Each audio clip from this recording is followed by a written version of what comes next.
इसके एक कमेटी बनी है जिले स्तर पर, जिस दिन से इसका शासनादेश प्रख्यापित होगा उसी दिन से लागू होगी। इसमें समिति में जिलाधिकारी, वरिष्ठ पुलिस अधीक्षक, नगर आयुक्त या नगर निगम के सचिव, विकास प्राधिकरण, अधिशासी अधिकारी, नगर पालिका परिषद के या नगर पंचायत के सचिव, संबंधित तहसील के उप जिलाधिकारी, संबंधित सर्किल के पुलिस क्षेत्राधिकारी, सहायक संभागीय परिवहन अधिकारी, प्रवर्तन सहायक क्षेत्रीय प्रबंधक परिवहन निगम, अधिशासी अभियंता लोक निर्माण विभाग, अध्यक्ष नियामक प्राधिकारी, जिलाधिकारी के द्वारा नामित कोई विषय विशेषज्ञ। इस प्रकार से 9 सदस्यीय कमेटी ये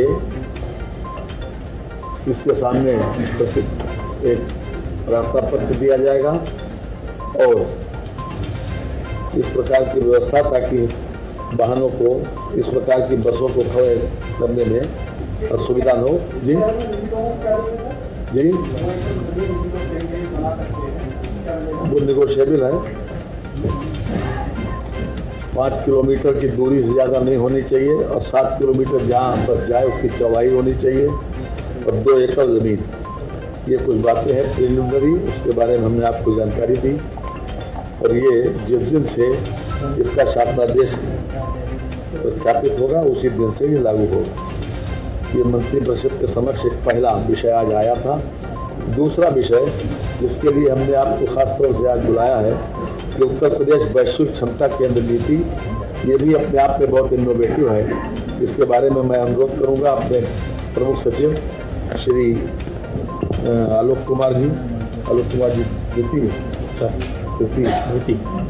आलोक कुमार द्वितीय वर्तमान में आप औद्योगिक विकास देख रहे हैं, उनसे अनुरोध करेंगे कि वो विशेष रूप से जानकारी दे दें।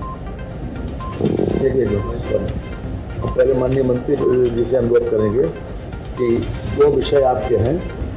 तो एक नगर निगम का है जिसमें इसी प्रकार का एक व्यवस्था नगर निगमों में भी की जा रही है, तो उसमें भी पार्किंग की व्यवस्था की जा रही है नगर निगम का।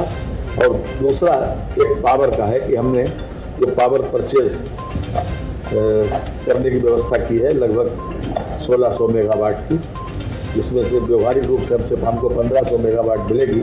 2 विषय माननीय मंत्री जी देंगे और उसके बाद एक विषय और एक विषय हमने ट्रांसफर पॉलिसी इस वर्ष 25-26 की आज मंत्रिपरिषद ने अनुमोदित कर दी। इसमें सामान्य रूप से वही सारे प्रोविजंस हैं जो पिछली बार दिए गए। इनमें खास तौर से एस्पिरेशनल डिस्ट्रिक्ट और एस्पिरेशनल ब्लॉक्स में किसी भी प्रकार से वहाँ पर कोई खाली न रहे, उसकी व्यवस्था जरूर करनी है। और 1 महीने तक ट्रांसफर पॉलिसी एप्लीकेबल रहेगी, 15 मई से प्रारंभ होकर 15 जून तक। मैं आदरणीय श्री ए.के. शर्मा साहब से अनुरोध करेंगे अपने 2 विषयों पर।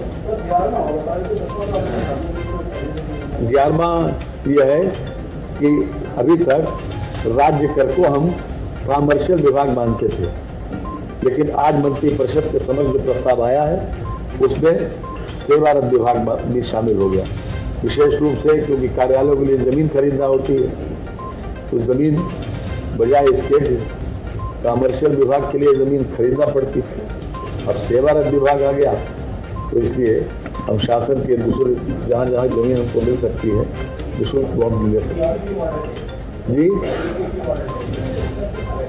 सेवारत विभाग घोषित किया जी, अभी तक कॉमर्शियल विभाग। यस, माननीय ए.के. शर्मा जी। धन्यवाद सर। आज